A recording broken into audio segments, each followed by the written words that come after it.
Thank you so much for coming to this episode of Charitable Secrets. Today we are going to be talking about something a lot of people don't actually know a whole lot about, and that is how to get lifetime income while giving to charity. We're going to talk about that next on this episode of Charitable Secrets. Coming up next.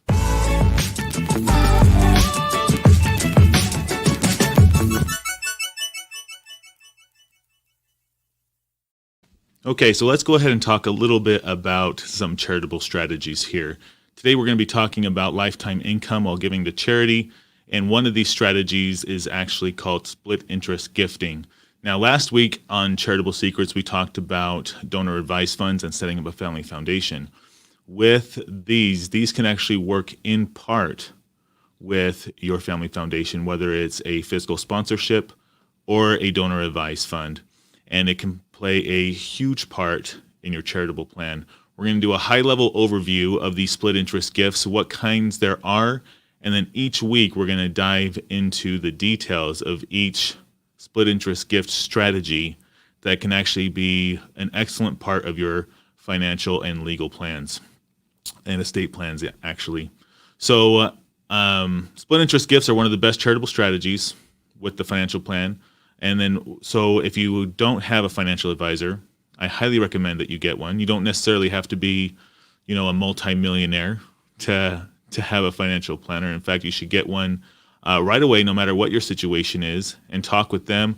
You should probably also have an estate plan with an estate planning attorney, and you definitely want to consult with each of those professionals when considering a gift to charity and how that affects your estate plan, how that affects your taxes, and the like. So why don't financial advisors actually talk a lot about these charitable strategies? Well, when, let's say I have $1 million or even $100,000, right? And I'm investing that $100,000 into a 401k or some other kind of investment. Maybe it's even into a private equity, real estate, or anything like that. My financial advisor will look over those, but when I want to give, let's say 10%, so $10,000 to charity, what ends up happening is that $10,000 goes to charity and it goes away. And I get a tax deduction for that. Depending on what kind of charitable strategy I have, I get a tax deduction. If it's a donor advised fund, it's 100%. If it's a split interest gift like the ones we're talking about today, that actually is a partial deduction. But the financial advisor also loses that under their portfolio. And so they only get $90,000 to manage, or $900,000 in the case of $1 million.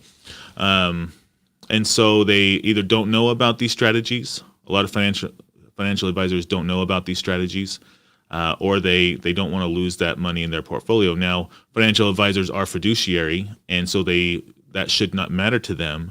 But everyone's human. People make mistakes, and those are actually very, very few. I've only met very few financial advisors who are not really, fiduciary, I guess, what's in the best interest of their client, which they should be. And so what Legacy does, and this organization that is sponsoring this video, Legacy Global Foundation, it's an open investment platform. So it's actually a win-win-win for everybody. And with these split interest gifts, let's say we donate real estate to charity. What happens is we can move the real estate into the charity for a tax deduction and then we liquidate it. We sell off the property, and then that funds a charitable trust, which we'll talk about here in just a little bit. That means that you get a partial deduction, and then you actually get income off the investment that money makes. And the financial advisor, one thing that Legacy does is work with the financial advisors to oversee that investment. So Legacy now becomes the client of the financial advisor with the advisory rights or other kind of involvement that the original donor has is also a part of that, depending on the structure. And we'll talk about those in the coming weeks.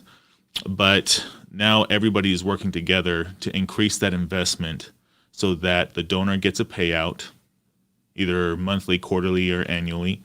And then the financial advisor can still keep that under their portfolio. And we pay the fees for that with the financial advisor. But then also charity will also benefit depending on the charitable strategy that you decide to do. So let's go ahead and talk a little bit about what kind of charitable options there are.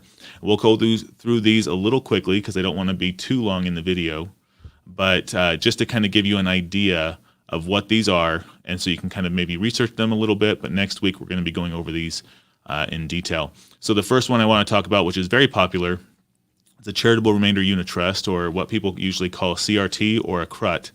And this right here is a great strategy, especially if you are younger, maybe less than 70 years old. These are great strategies for people who want to get a lifetime income, or even just a term of years income, maybe for just 20 years, and that has its benefits as well. There's also an annuity side to that, where you have a CRAT, or charitable remainder annuity trust. And then there's also the charitable gift annuity. A different side of that is also a deferred charitable gift annuity. And then also a pooled income fund, which kind of works like how it sounds. You know, people pool their money together, kind of like, you know, for me being, you know, in real estate before and things like that, kind of how a REIT works. People pool their money together for that charitable gift, and then also for the income as well. And then there's a charitable lead trust. And that kind of works the opposite as a CRT, but we'll go over these in detail in the next week and talk about who they're for, what the benefits are, what are some things you're going to want to be aware of. So if you are looking at trying to get a gift to charity, but also wanting to have a partial deduction because you want maybe some benefits as well, that's why they call it split interest. It's an interest that you have, an interest that the charity has, and so forth. But if you want your financial advisor, your attorney as well to attend these videos, we are going to be going live every Tuesday morning for our Charitable Secrets episodes. So I definitely suggest that you talk with them and make sure that they are involved in your decision as well. You can always send them to legacyglobal.org/YouTube, and that will give you the chance to subscribe to Legacy's channel and be able to not miss any kind of videos that we do. So go ahead and make sure you like, comment, and subscribe. Hit that bell so that you are notified when we do go live. And of course, if you have any kind of questions that you want to discuss with me about these, maybe you don't want to wait next week to see how these charitable strategies can actually help you, you can go to legacyglobal.org/Mike and schedule time with me, and we can discuss your personal situation and see how these charitable strategies can work. We also have our Facebook group, legacyglobal.org/Facebook group, if you want to be involved in the discussion where we discuss charitable strategies, donor stories, and how those all benefit everybody. I want to thank everybody for joining me today. If you have any questions, leave comments below, and we will see you next week on Charitable Secrets. Thank you.